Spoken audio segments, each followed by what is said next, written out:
All right, Senator, he says 100% he's willing to say, is willing to testify under oath, and you say what?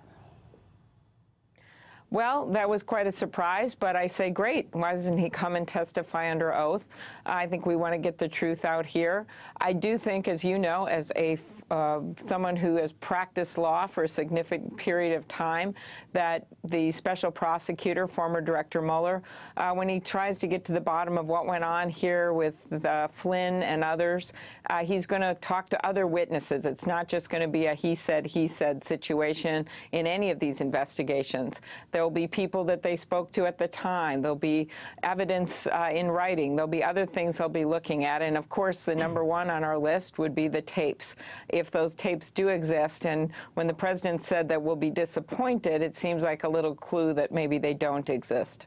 Well, the tapes, of course, if they exist, would be fascinating to me, not just for what they would capture in terms of the Comey-Trump exchange, because it's sort of hard to determine intent for that, but it would be, if there are tapes, the tapes would probably be running after Comey left the room, and does President Trump say to the next person, well, I urged him to thoroughly get to the bottom of this, or does he say he didn't take the bait, he's not dropping it? I mean, so I would actually want the next set of tapes. Exactly. So I have no idea if he's bluffing when he sent that tweet out a while back about the fact that there may be tapes, but that would be the most significant fact. But there's so many other things that they could be looking at when they look at this, the details here. I was trying to think, how do you tell who's telling the truth? I mean, people in politics oftentimes take sides, but you were in the courtroom for a number of years. I mean, you try to figure out with the facts, and how do you determine intent? And one of the things that I would be curious is, I would like to hear the testimony of Senator DNI Coates and NSA Rogers, who wouldn't answer the question, because if they themselves had been pressured, at least in my mind, that would tend to show that it's possible that Comey was pressured. If they were not pressured, then I would be less inclined. Not completely either way, but they won't testify. Well, exactly, and the former FBI Director Mueller is going to get to some facts that they wouldn't talk about in public. In fact, they probably have said things in classified briefings that the public doesn't know about now. So that is a factor if you've got a similar circumstance, but also the fact that he cleared the room. I mean, that's going to be easy enough to prove.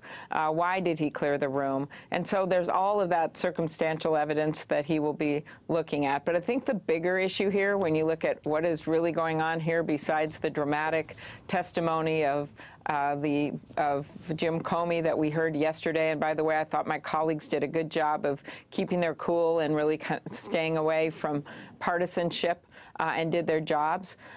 Aside from that, we still have the issue of this major superpower in Russia that is trying to influence American elections and trying to intrude on what happened. So that part of the investigation is going to be very important, and it sometimes gets lost in all of the back and forth, and I don't think we want to forget that.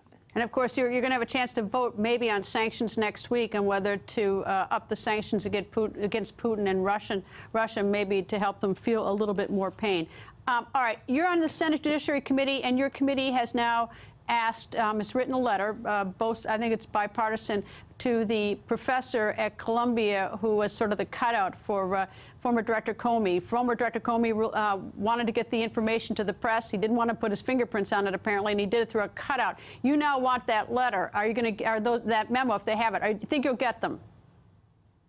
I would hope so. It doesn't contain classified information. I think a lot of it will have to do with whether or not the special prosecutor somehow wants to keep that evidence for a while within that investigation. But I just have no doubt that eventually those memos will be public, and the sooner the better from our perspective. Remember, we've asked to have Director Comey come before the Judiciary Committee. We certainly want to have Attorney General Sessions. So we need an oversight hearing, which we have all the time. They're routine with the Judiciary Committee and the Attorney General of the United States. We not only want to talk about his last appearance and his comments about not talking to anyone about Russia, but we also have issues like the changes with the refugee and the travel ban. We've got issues with criminal justice changes, the voting commission. There's all kinds of things, and he has not yet appeared before our committee. All right. Putting back your lawyer hat back on, innocent people and guilty people both take the Fifth Amendment, and there's good reason for it. And I don't mean to suggest anything by the president. You know, I'll wait for the facts of the president. But what do you think his personal lawyer thought when he heard the president say that he'd 100% agree to testify under oath?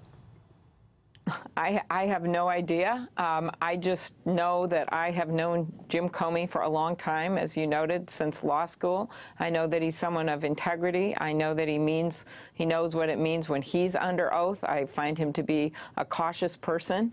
And so if the president goes under oath, then we'll have two different stories. But remember, that is never the end of it, because we certainly have other evidence as well that will come out.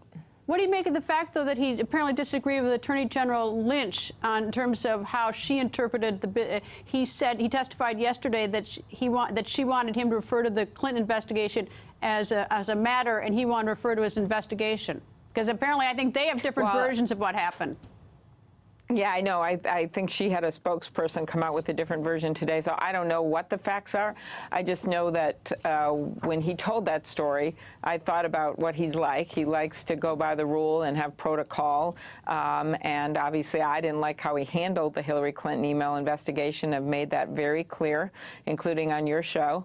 But nevertheless, that bothered him, and I think he was putting that forward to explain part of why he decided to go public and get so involved in this. Hey there, I'm Chris Hayes from MSNBC. Thanks for watching MSNBC on YouTube. If you want to keep up to date with the videos we're putting out, you can click subscribe just below me, or click over on this list to see lots of other great videos.